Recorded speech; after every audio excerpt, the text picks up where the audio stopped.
Nah, terakhir kita berbicara tentang mesin kecerdasan insting yang sekaligus menjadi personality genetik. Kenapa? Karena pada insting ini, mesin kecerdasan ini, dia tidak memiliki drive, introvert, dan extrovert. Secara fisikal, kalau kita melihat tekstur otaknya orang insting pun memang tidak sebagaimana neokorteks. Dia tidak memiliki belahan. Pada limbik, sebagian di bagian bawah itu adalah tersebar. Tapi pada gyrus singuli, pada limbik itu memang ada sebelah kiri, sebelah kanan. Dan kemudian begitu dibelah ada putih, ada birunya. Gyrus singuli yang ada pada limbik. Di bawahnya memang dilengkapi dengan berbagai elemen-elemen otak yang lain yang semuanya tergabung dalam sistem limbik. Tapi memang pada insting tidak ada belahan otak, yang belahan otak itu mengandung putih dan abu-abu. Ya, kecuali ada pada cerebellum. Cerebellum itu tetapi dia berbeda dengan otak yang lain karena dia adalah hanya bertugas bukan untuk berpikir, tetapi dia adalah menjaga keseimbangan. Ya, sehingga dia tidak termasuk sebagai berfungsi sebagaimana layaknya neokorteks yang berpikir. Nah, adanya insting secara fisikal yang tidak memiliki belahan khusus atau lapisan khusus tadi, mulai dari payung otak yang bernama corpus callosum tadi, kemudian ada midbrain, hindbrain, cerebellum, spinal otak, itulah yang memanjang tadi, membuat insting ini memang tidak memiliki introvert dan extrovert.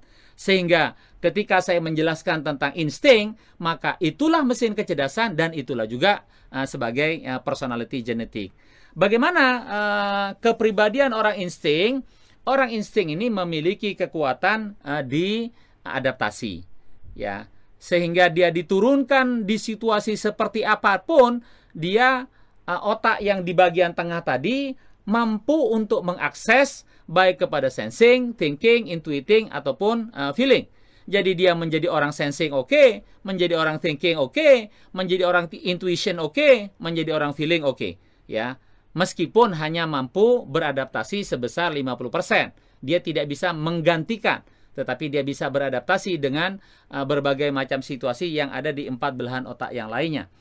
Kemampuan dia beradaptasi inilah yang membuat orang insting ini seringkali menjadi orang tengah atau pihak tengah, middleman dari konflik yang bertikai.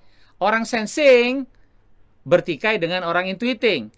Orang yang sangat detail bertentangan dengan orang yang sangat melihat segala sesuatunya dari big picture.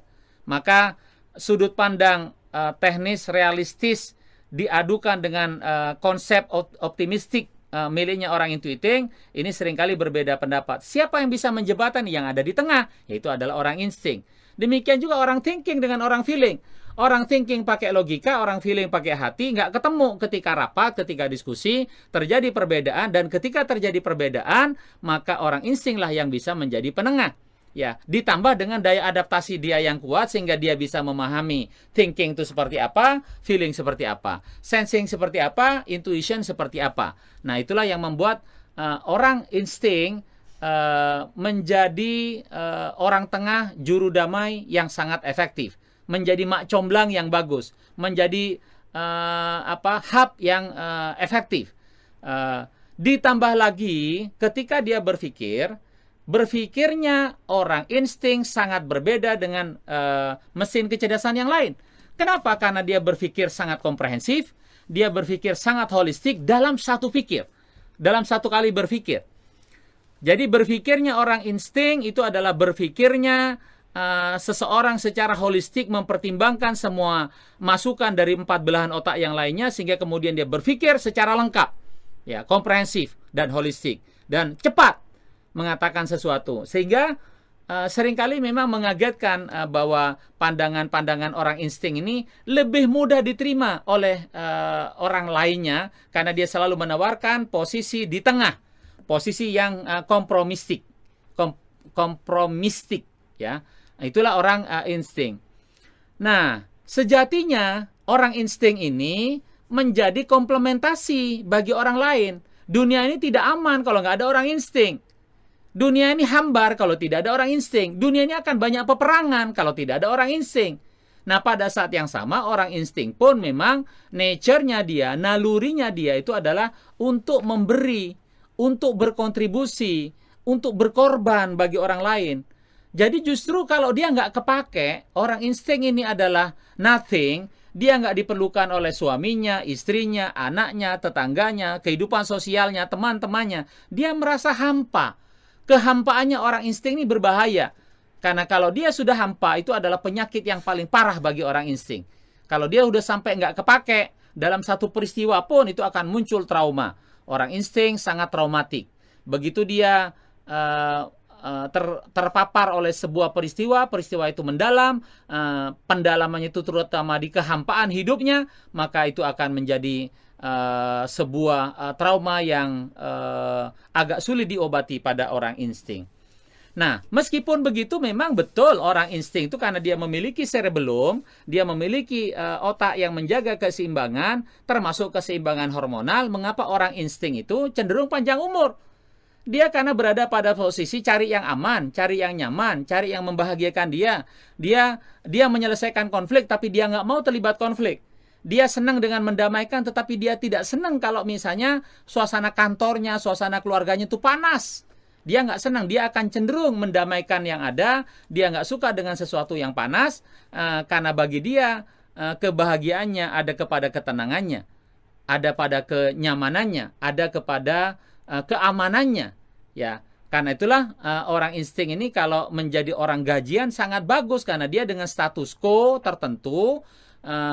Dia kemudian ada pegangan, dari situ dia merasa ada rasa aman, meskipun mulai dari level yang barangkali tidak dia minati, tapi begitu dia merasakan di situ dia bahagia, maka dia akan awet di tempat itu. Ya, itu adalah orang insting. Jadi eksistensi keberadaan orang insting bukanlah orang substitusi. Dia bukanlah menggantikan orang lain. Keberadaannya orang insting itu adalah keberadaan yang komplementasi, yang menyempurnakan, yang melengkapi dari keperluan yang ada di sekitarnya. Sedikit berbeda antara orang insting dengan orang feeling. Kalau orang feeling, dia banyak sahabat, kalau orang insting banyak teman. Kenapa orang insting nggak bisa seperti orang feeling? Karena orang feeling menggunakan emosinya, punya kemampuan listening yang kuat. Orang insting itu adalah dia menyukai network, tetapi dia tidak senang curhatan dalam waktu yang lama. Dia tidak punya kemampuan listening dalam spare yang panjang, dalam durasi yang lama, panas telinganya. Ya, karena itulah kalau orang insting cenderung berbicara to the point, apa adanya. Makanya cenderung seperti seorang yang naif. Makanya orang insting ini kalau berbisnis mudah sekali ditipu oleh orang lain karena yang dikatakannya itulah yang ada di pikirannya.